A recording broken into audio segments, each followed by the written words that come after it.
Namaskar dosto, hello viewers and welcome to Simply Shefali. Today's guest of honor is Ottawa's topmost business leaders in developing industries. He's also conferred the prestigious award and title of Outstanding Individual Philanthropist. Please join me in welcoming the enterprising entrepreneur, president founder of DCR Phoenix Homes, Mr. Kuku Kochar. Welcome to Simply Shefali Show, Kuku Kochar. How are you today? I'm good, and thank you for inviting me. My pleasure, my pleasure. So here is a bit about your growth trajectory for the viewers who would like to get some more introduction. Mr. Kuku Kochar arrived in Canada in 1972, holding an honors degree in engineering from BITS Pilani, India. After earning a master's degree in engineering from Concordia University, he began his career as a project designer and site engineer in Quebec. In 1977, following a move to Ottawa, he began working for the Canada Mortgage and Housing Corporation, CMHC. In 1988, Mr. Kochar formed the DCR Phoenix Group of companies. And since then, your company has been playing a major role in shaping the capital city of Canada. So how did you recognize the land development needs of Ottawa, and what motivated you to leave a prestigious job at CMHC and start something for yourself? So this actually came from my job at CMHC. My job was, I was the general manager for the federal land portfolio within CMHC. And what I did was travel across Canada, virtually every province and virtually all the major cities and small cities, looking at the federal land holdings, developing them, in some cases selling them, improving the value, and learning how the planning acts of different provinces dictated the way you developed land and sold land. So at the end of the day, after 11 years, I was very interested in doing land development, and I just didn't have the funds. So when somebody from Montreal came through and said we will provide the seed funding required for the program or for the business, I jumped at the offer, and something drove me to resign from CMHC and start the company. Wow. That's how it started. Wow. And like people say, don't be afraid to give up the good to go for the great, and that's at the history, yeah, for the DCR Phoenix. It's definitely a risk one has to take, and you do a risk assessment at some point and decide if you don't take it now, maybe too late later on to do it. So I took a risk, and financially I was okay. I basically was confident that if this did not go, I'd be able to get another job. So we took the risk, and that paid off. Absolutely, absolutely. And I believe your first vast contribution was also recognized by Prime Minister Mr. Jean Chrétien somewhere in 1995, and he appointed you as one of the board of directors at CMHC. What were the initiatives that you led in that crucial role? So one of the things that the board does in CMHC, by the way, the board is made up of 5 directors: Atlantic, Quebec, Ontario, Prairies, and BC. And so the biggest bulk of the portfolio is with the Ontario. So this directorship was extremely important, and I think they wanted somebody that had a background of working at CMHC. And it's very difficult to find somebody that was bilingual, had the experience of working at CMHC, knew the inside and outside of CMHC, and still be able to contribute something from their private life. So I had been out by that time for about 7 or 8 years on my own, and so I got appointed by him, but it was mainly at the behest of John Manley at that time. He was the Minister of Finance, and I believe Deputy Prime Minister. So it was 7 long years, and it was probably the best contribution I could have done to the people of Canada by sitting on the board. Did a lot of things. Great. That's indeed, I would say, a vast contribution for us as well, in terms of being in the capital city, learning about these things from you. In my introduction, I spoke about Mr. Kuku Kocher being the outstanding individual philanthropist. He won this prestigious award. And when one thinks of philanthropy, it's often associated with wealthy donors cutting checks for charity. However, I see you have a different perspective. So in 2013, we were celebrating the 25th year of the DCR group. Mm-hmm. And one of the things I've always felt over the years is that one has been given good fortune by God, that it is incumbent upon each of us to contribute and give something back to society. The same society that has given us the success, I think it's incumbent. So a lot of people do it by writing checks, and that's a great thing. I think our charities, our people, society needs that kind of philanthropy. But I think it's more important to just share whatever you have, whether it is your knowledge, your learning, your good fortune, just share it with other people. It doesn't have to be just money. I'll give an example of that. I did some guest lecturing at Carleton University, the final year architectural students, where I would go in, and this is without any payment, by the way. This is completely gratis. We go in there and show the students, the final year students, as to how the private sector picks an architect. Okay. So it's not just to be a good architect, but what do you have to do to project yourself so that you can win and some kind of a job from the private sector. So this was again learning, exchanging or partaking some of your experience with other people. And that's part of to be philanthropy as well, not just writing checks. Of course, it always helps to write checks as well. So Great. And I see one of your extensive contributions include a donation of $1.2 million to the Carleton University to create the Kocher Family Scholarships. And I also understand that you had various conversations with the universities, and you ensure that there is a special intake quota for female students. right. And these scholarships, I believe, are under the in honor and under the name of your late mother and grandmother. Right. Yeah. So what had happened is that I always, when I was growing up, my mother, who was married at 16 or 17 years of age, couldn't finish her high school even. And my grandmother was married at 14 years of age, and again, she couldn't finish her education. They had always, I had 4 sisters, I still have 4 sisters, and they had always made sure that all the 5 children got educated equally, whatever we desired. Equal opportunity. Absolutely equal opportunities. And they used to push the principle that each person, whether it's a man or a woman, must become independent and be able to take care of themselves. And I think it sort of enshrined in me that principle. And I wanted to make sure, so even all of my sisters, 4 sisters, are very well educated. The oldest one is a physician, number 2 and 3 are physiotherapists, number 4 is an architecture technologist. So all of them were given the education that they desired so that they could be independent. And in fact, all my sisters have had a working life. So none of them stayed at home because, not so much because they needed to, but because they wanted to. They wanted to get out there and use their education.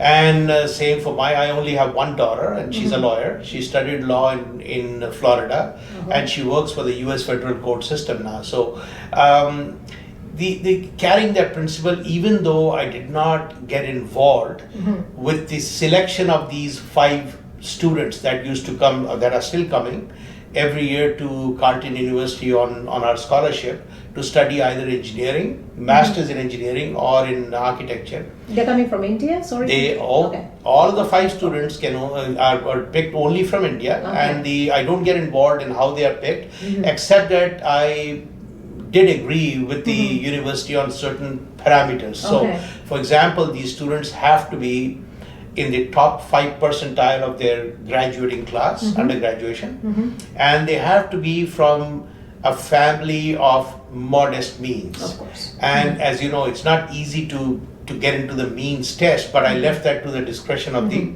university. And so they have started to bring them in from 2013 or 14, I'm sorry. And so we've had 6 years already of these students coming in, 30 of them. And I noticed in the beginning that the number of women coming were very few. You'd see 1 out of 5, and I was bothered enough that I went down and spoke to the president and of Carleton University, and then they corrected it. Now they go out and make an effort to make sure that at least 2, if not 3, of the students out of the 5 that we bring in are females. Okay. And they have made an amazing contribution to Canadian technology. They have published papers in a lot of the scientific and engineering journals, and brought in some fresh ideas. And in fact, one of them, who was an architect, is submitted a thesis which won her the highest number of points that they've ever accorded any architectural student in the master's class. So it was gratifying to know Absolutely. that some of the students we are bringing in are making me feel proud. So. Oh my God! And you are our pride and privilege, I would say, for sure.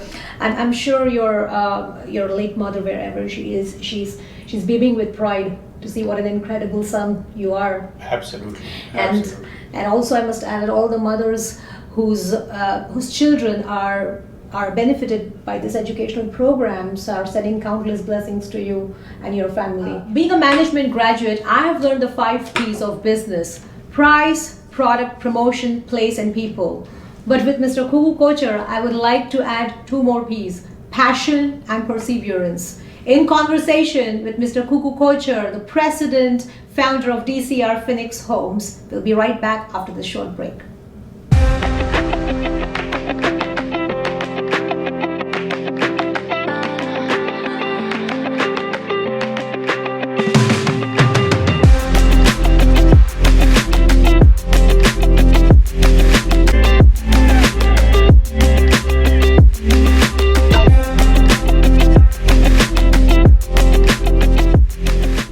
Welcome back after a short break. You're with Simply Shefali and Mr. Kuku Kochhar, our guest of honor, the president, founder, DCR Phoenix Homes.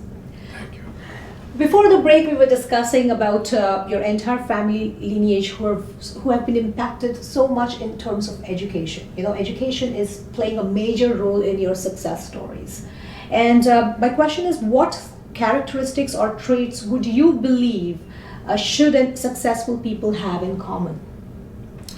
So, to me, success is not just about money. It's about satisfaction of your ambition, your life, and also how you give back to society. So, education to me is the biggest wealth Absolutely. that any human being can have. So, to be successful, you must educate yourself. It's not that easy sometimes, I know, because it costs money, and it is also very competitive. But if you can, with help or without help, you must educate yourself. It's the simplest way to raise yourself above the ordinary by educating yourself. This is a wealth that always stays with you. Money comes and goes, you know, people lose money, people make money, but nobody can take your education away from you. And it affects your day-to-day dealings with people. It affects how you even do business today. You cannot do without education. So that to me is the greatest thing anybody successful can have, is to succeed in getting a good education. And you have been one of the biggest providers here for Carleton University. So thank you for that. We know you're an educationist now. We also know you're a philanthropist, you're a business champion, you're a family person. You also have, you're also doing a lot for the communities. What we need to know is, how do you manage your work week?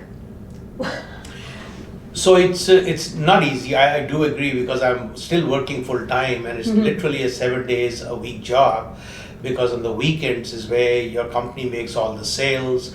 You have to visit all your sales offices, or at least some of them, every week. So virtually it's a 7-day job. However, I've been lucky enough that I have a son working with me, so he handles a lot of the day-to-day detailed stuff. and I have a very excellent staff, and they handle some of the day-to-day detail stuff. I basically just do the planning part, Okay. and the financing and so on and so forth. And the way you make time to do other stuff is to compartmentalize your life and say, okay, look, I'm going to do this for so many hours, but no matter what, I'm going to take certain time to work with, let's say, for example, right now we're working with the Elizabeth Brewer Hospital to build them a 300-bed long-term nursing home. And we will be building it and handing over, leasing it to them for 30 years, out at the end of which they'll own it for $1. All right. So Wow. this is something we are doing for them, and it doesn't come easy. This kind of thing, you have to do a lot of planning and work. So I've devoted myself to certain hours in a week that I must put aside for doing that. And then, of course, you have to also look after your other family and your own personal interests. So again, as I said, you have to learn how to compartmentalize. Absolutely. I'm sure aspiring entrepreneurs and students are taking notes down, because this is a life lesson for you. You won't learn anywhere in the business school, ask me. I also remember when we were chatting in the break, you mentioned about your grandchildren and your wealth. You have how many grandchildren? You have I have 4. Okay. My daughter has 1 daughter, and right now they are living in North Carolina, but they are moving to Detroit Okay. because my daughter's husband works for the IRS, and they have sent him to Detroit for 4 to 6 weeks on a special. He has to set up a special office there. Now, my daughter is lucky enough that she is still working for the courthouse, the federal courthouse in Florida. Oh, so she moves. She commutes Okay, in the sense that she doesn't have to go there until there's a trial and so on and so forth. But she's still working for the same court. Okay. She has 1 daughter, and she's 8 years old. Will be 8 years soon, and her name is Ariana. Ariana. And my son has 3 grandchildren. My grandchildren, 3 of them. Mikhail, who's 10 years, will be 11 soon. My granddaughter Zara, who's 12, just turned 12, and my youngest grandson Jagger, who's 3 years old.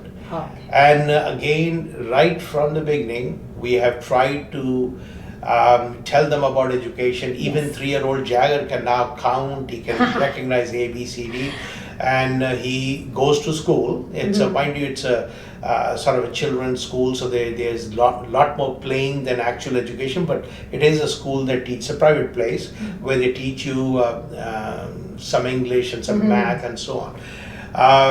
My granddaughter goes to St. Elmwood High School, which in an enriched program. Okay. Where she's a very bright student, so she's in a special program. My grandson goes to also a private school. I'm trying to remember the name, on Fisher Avenue. I just can't remember the name right now. But again, the reason they go to these private schools is because the number of students in each class cannot exceed 10. So there's individual attention given to them by the teacher, and there's almost like a one-to-one in certain courses that they may not be able to pick up. For example, my grandson had an issue with learning French, so there's one-to-one coaching given and helping him out. So I think again, education, that's extremely important. The concept of playing, having fun is good, because they're children, right? But it has to be balanced with education as well. Absolutely. So try and buy them toys that educate, try and buy them, try to interest them in Very things nice. that are concerning education. So it's, I'm hoping that they'll all do well. Absolutely, the apple doesn't fall away far from the tree, so they'll definitely be doing very well. They have an exemplary, I believe, life lessons right in their home.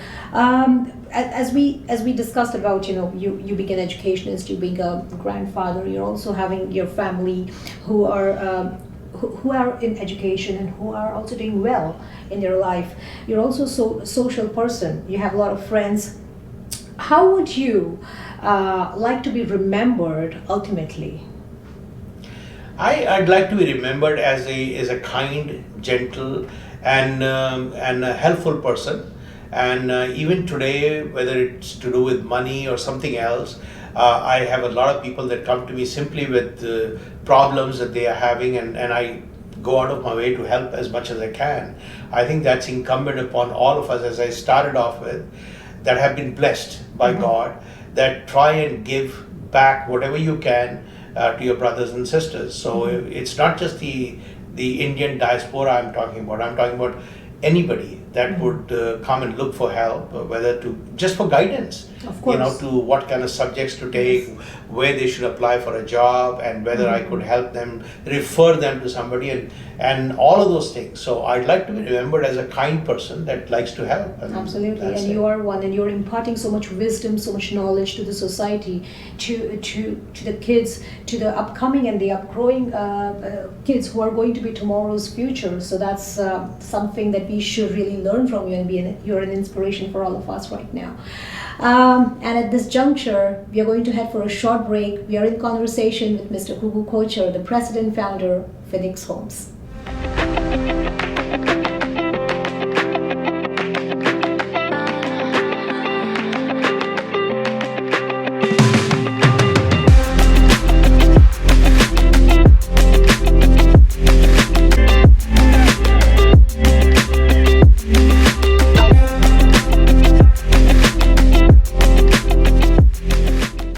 Welcome back after a short break. We are in a fantastic one-on-one conversation with none other than our guest of honor, Mr. Kuku Kocher. So we are heading to our last segment, and this is more. I'm trying to have the segment more candid and more relaxed for you and for our viewers. It's called the lightning round. So there will be some questions asked to you, and you can provide short answers on that.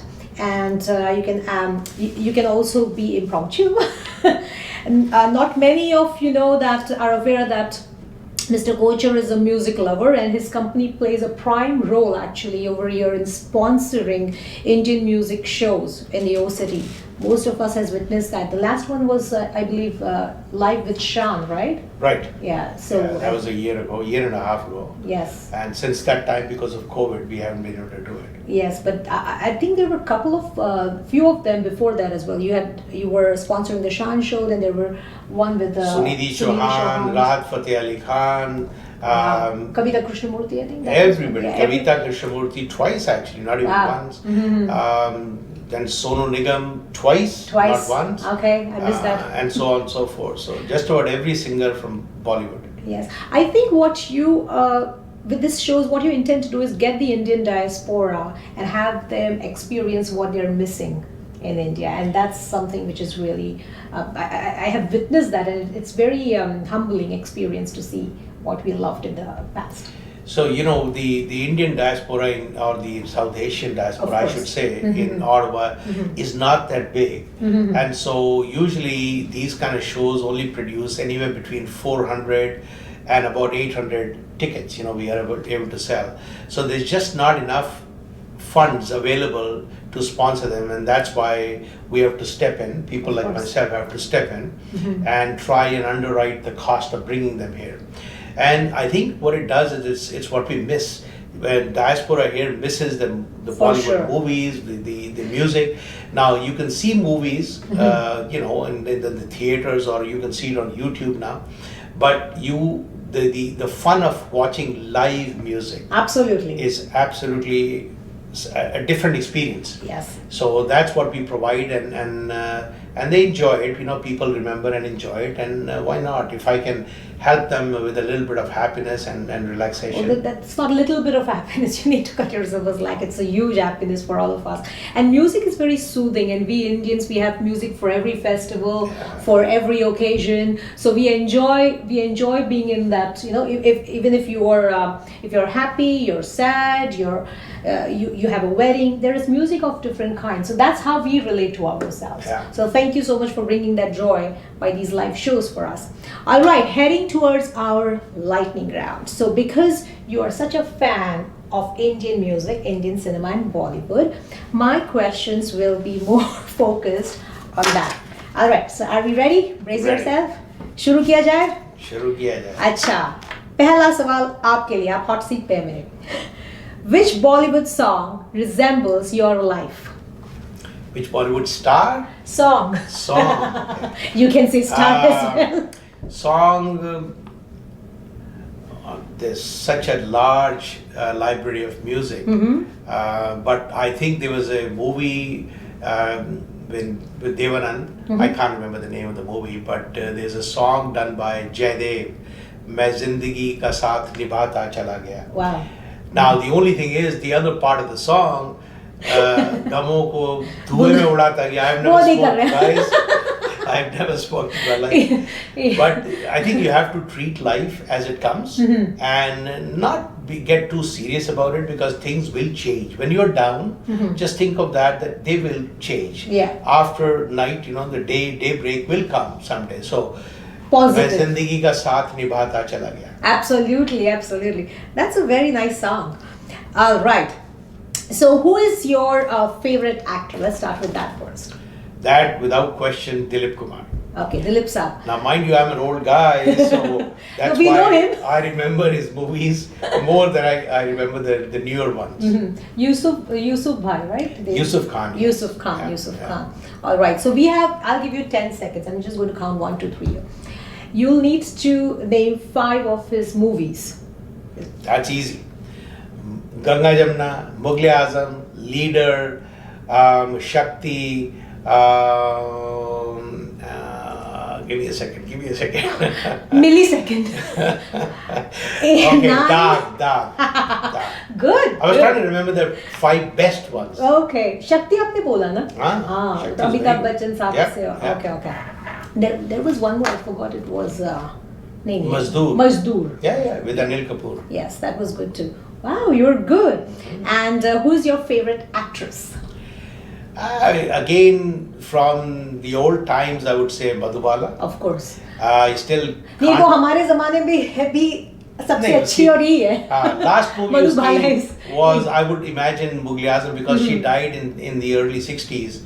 But one of her movies that everybody should watch if they can is Chalti Ka Naam Gaadi. Of course. The three Kishore brothers, Kumar. Ashok Kumar, Kishore Kumar, and his youngest brother, I forget his name. Anup Kumar. Anup Kumar, right. And the music by S.D. Burman was absolutely Fantastic. beautiful. And probably the image of Madhubala there, the bubbly kind Yes, of vivacious image, one. has still, Stayed will with always be in my mind. And she, I think, debuted with Ashok Kumar ji. Long time ago. She's With done Mehel. some memorable, Yeah. I don't remember her first movie, Yeah. but she did a movie long Medium. time ago called Mehel. Mehel, yeah, that's Yeah, right. with Mehel, Ashok Kumar. Yeah. Wonderful music again. Probably in her life, she would consider, she was alive today, she would consider Mughal Azam to be her best movie. And it certainly was, but I still like the bubbly, The vivacious Madhubala, person yeah, that yeah. she was. Wow. So if you had to say, if we have how do I say, this era's Madhubala, who would that person, who would that actress be? Madhuri Dixit maybe, although she's no longer active. But there are so many good actresses now out there. I say good in the sense that they have lots and lots of different roles to play now. So anywhere from a comedy to tragedy. Maybe Alia Bhatt would be another one. I remember her movie where she's married to somebody from Pakistan and she has to move. Yeah, that's Razi. Razi, yeah. And before that, she did something called Udta Punjab. Those 2 movies were absolutely beautiful and very nicely done. So, there's some very good ones. Deepika Padukone's done some good work, but Madhuri is special. Yeah. Yeah. So you are aware of these new Bollywood sure. cast movies. It's not just the old ones that you. Great. And you have named few very good actors, and they really are aware of their craft. They're very good in their skills. All right. So let's see this one. I'm going to provide you with a word. It's a word antakshari. So you're going to just use that word और मुझे आप गाना बताओगे. जैसे अगर मैंने आपको एक word बोला तो गाने की lyrics आप मुझे सुनाओगे. गा भी सकते हैं. गाऊंगा नहीं, because I can't hold a tune, but I can. Yeah, well, I can't sing either, but doesn't mean I won't. So, all right. The first word, Chand or Chanda. So Chand, there's numerous songs, but one very old one that you probably won't even remember, and I can't remember the name of the movie, but the song is on Nutan, that I remember. Chand Fir Nikla, Magar Tum Na Aaye. And that is, the music behind it, the rag that they've used is just so mesmerizing that you just can't get it out of your mind. Wow, it's And, like Chand Fir Nikla, Magar Tum Na Aaye. That's it. See, I can't sing, but doesn't mean I won't. Try me. Second, Mohabbat. So that again, if you remember the movie Mughal Azam, there's a piece there where the guns are, Akbar's guns are towards Dilip Kumar, and his uncle sings a song called Mohabbat Zindabad. Mohabbat Zindabad. And again, Naushad did such a great job with that song. So that's something that stands out to me. There's also another one which goes back a long time, Mohabbat Mar Nahi Sakti. This was again Rafi from a movie called Chinggez Khan. And this was, I think, probably the first movie that Kalyanji Ranji gave music. To me, music is all important. And Rafi did a great job in that song. What did he say? Mar Nahi Sakti. Mohabbat. Maybe I'll have to Google this now. So it's a very high, the notes are very high. High pitch, eh? Yeah, very high, and I don't think anybody could have done it in those days except Rafi. It's a beautiful song. Wow, so years for Rafi Saab. Yeah. The third word is Zindagi. Zindagi, I just told you, मैं जिंदगी का साथ निभाता चला गया. That stands out. There's also Rafi's song, Zindagi Ek Safar Hai Suhana, which was filmed on Rajesh Khanna. So, lots of them. Fourth is Desh. So Desh or Vatan, something. So it's difficult to remember. I'm having trouble remembering one, but I just remember that song which was filmed on, it was a song written by, this is about Vatan and Chitti Aayi Hai. I can't remember the singer's name. Yes. Pankaj Udas. Pankaj Udas. That's it, Pankaj Udas. And it was filmed on I think it was Sanjay Dutt and the other one. Naam. The movie was Naam. That's right. Well, you've got a better memory than I. But what a beautiful song. Yes. Just the music wasn't anything special, but the lyrics. The lyrics were very. Especially for the diaspora. Absolutely. They were very touching. I believe, and that song in itself, even today, if you hear it, it's a classic. Yeah, absolutely. It's a classic, and you'll have your tears rolling down and your eyes getting moist after you. Yeah, absolutely. For sure. And Pyar. How can you forget the evergreen Pyar Kiya To Darna Kya from Madhubala's movie again? Mughal Azam. And that there's a real story about the filming of that. It took them, I think, like 30 or 40 days for that one song. Okay. And one of the shots in that song is mirrors on top. The Sheesh Mahal? Sheesh Mahal. Yeah, that they had. This was done in Rajasthan in one of the mahals. I can't remember which one. But it took them a long time because cinematography wasn't that advanced in those days. And they had to do this in color. The whole movie is in black and white, but there are some things which are done in color. So this had to be done in color with the mirrors, and it took them like 30 or 40 days. And the producer of the movie, K. Asif, he was also the director, was an obsessive perfectionist. And he didn't care how much money he spent, but he filmed that. And even today, if you see that shot, it looks like it could have been done yesterday, even though it was done in the 1960s, like 50 years ago. Yes, so how he managed to do that, so again. Because when she twirls, that's right. You could see her twirl in each and every, the image, the reflection in each and every mirror in that. It was beautifully done. It's beautifully done. Very well. Well, that was the last question, the final question of our conversation, and I'm telling you, it was such a fantastic conversation with you. We had a candid conversation. I'm very happy. Thank you very much. I hope you enjoyed as well. Oh, it was fantastic. Thank you, Shefali, for doing this. and I think you conducted the interview in a very relaxed atmosphere. Thank you. And I wish you all the success Thank you, in sir. doing more of these and bringing it to the diaspora here, so people can see it here and even back in India. Of course. And just continue doing good work. Thank you so much, sir. And I'm sure my viewers will also agree to me that be it Canada or India, you have made us very proud. Thank you so much for saying that. We need more of you over here. Thank you so much for saying that. Thank you, sir. Take care. Hello, friends. I hope you have enjoyed this episode. See you again next time with another guest. Until then, stay safe, stay healthy, and stay happy. Goodbye.